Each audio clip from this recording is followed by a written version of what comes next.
Okay, so here we go about this is introduction to HTML, and um we're using VS Code desktop version.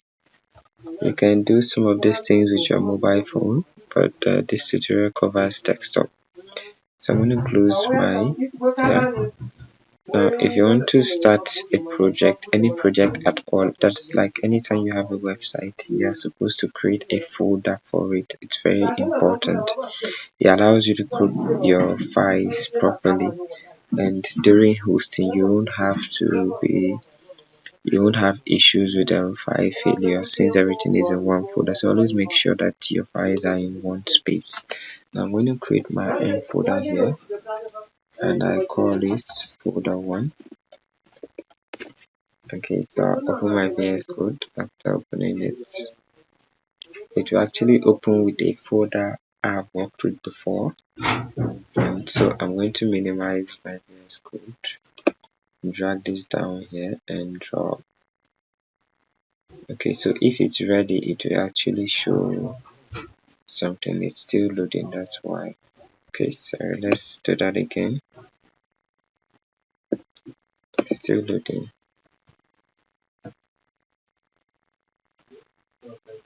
Okay, so I'm gonna drag again, folder 1, take it to VS Code, and yeah, it's showing copy, so I'll just drop.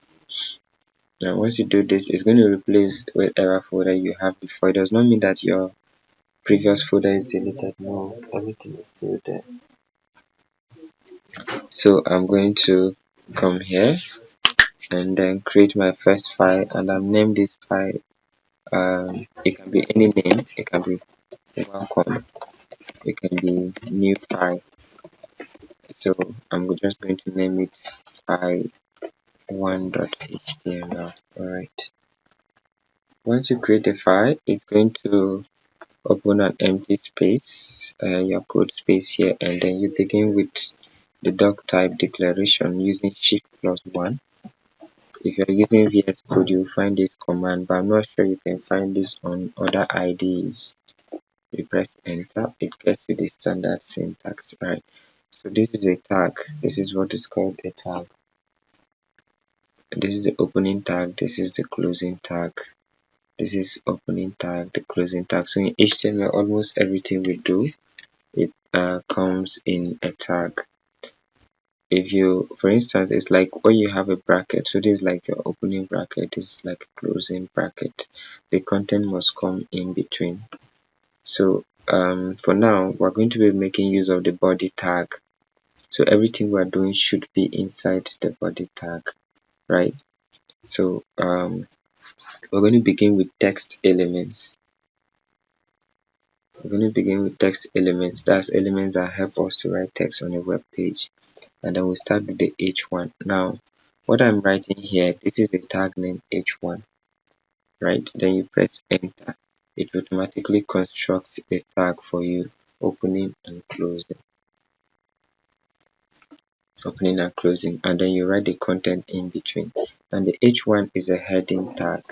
Let's say you are writing something, an essay, how to design a website, and the impact of science and technology, and the effect of AI on education, stuff like that.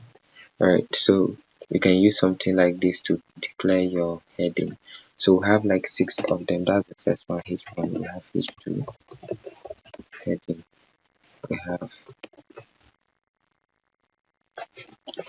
H3 heading. Don't worry, at the end we're going to see the right. So this will produce headings. Okay, this thing I just clicked here now, it's not on every VS Code. If you're using VS Code, you go to extensions and then you search live preview and you install it. See it here, you install it before you can see it. If you are using mobile, you should be seeing something like this. Then you click on it, it will run the code for you. I'm closing this again. So this is my live preview. This is the first heading, H1. This is the smallest heading, H2. Now this you can relate to paper size. We have A1 as the biggest and A6 as the smallest. So here we're calling it heading 1, heading 6. Then we have the P for paragraph.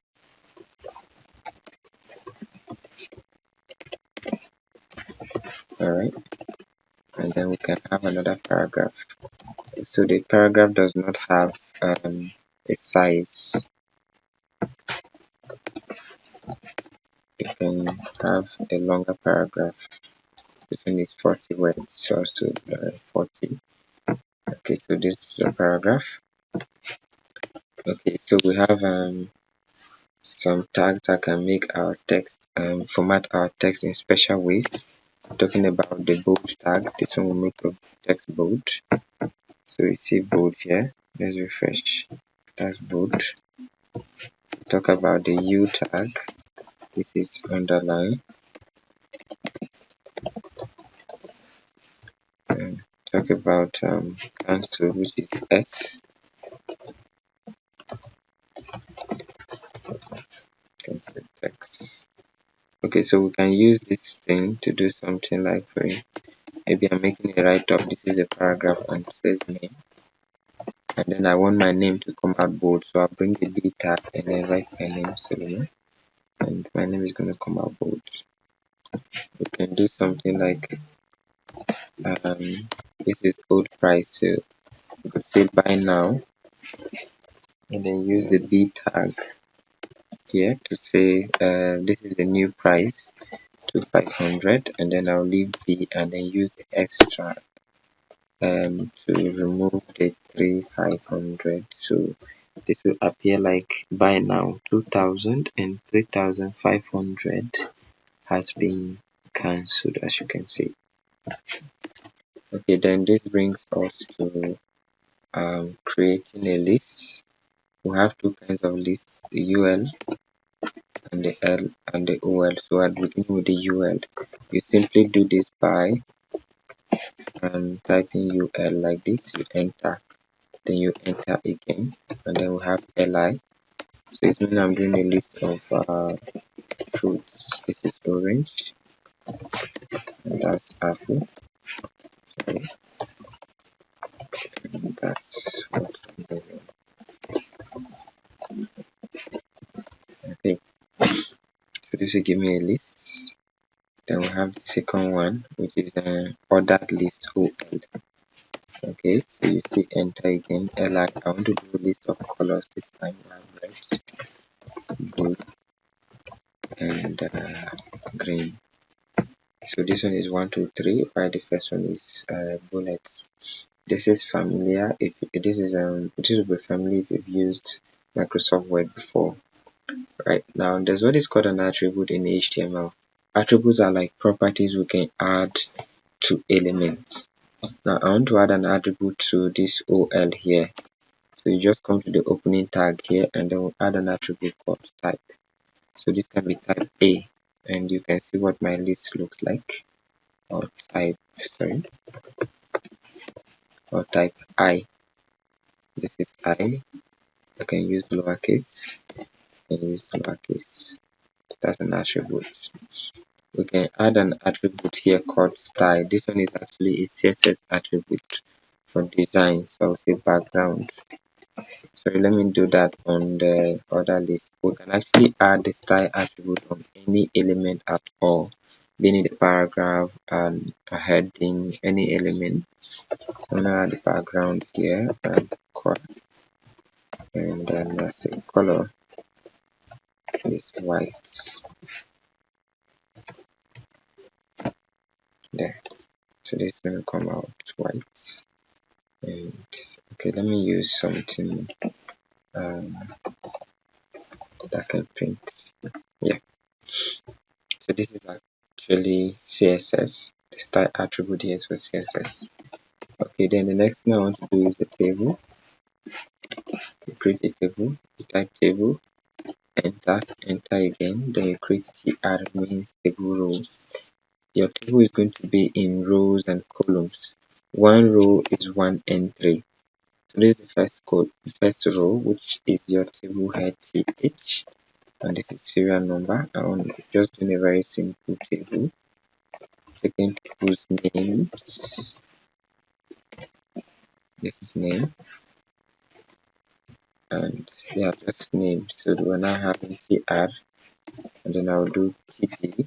This time table data. Th means table head, tr means table row, td means table data. So this is 01, and the name here is this name. Another tr, we have td again. Sorry, this is now 02, and this is the name. Tr again. So each tr takes an entry. Okay, this is my table number 3.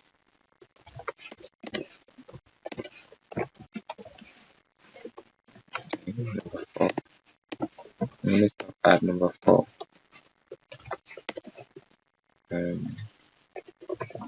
right, number 4 stops here. So I have 4 entries, and we're still going back to the table. See your table here. Remember we talked about attribute just now. This is an attribute. This is an attribute. You also add the border attribute to the table. Just border, and then it will look like a table. Here we are. Okay, now these are our text elements. I want us to look at the form elements. This these very elements are more like these elements are more like producing text. Now we're going into form elements. These ones are used to collect data from users. So the first one is the input, which provides a basic input for user to make entries. It comes with an attribute called type. Right, so this type here, we can have type text, which means anything can be written here. Now the next one here is a number. So this is type number. This one can only take numbers, no alphabets. Then we have type password. Type password is going to mask. You can see we have type checkbox. We have type radio. Okay, so this is a checkbox. This is radio.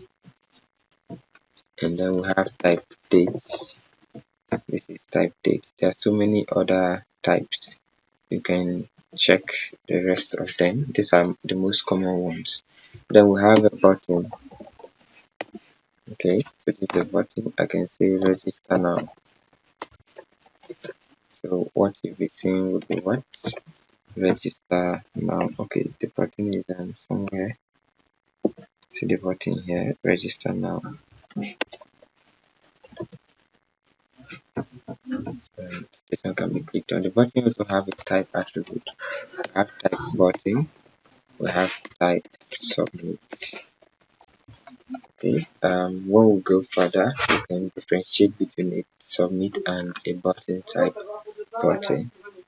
Okay, so in the next example, these are most of the things you'll be seeing, like in everyday design. Yes.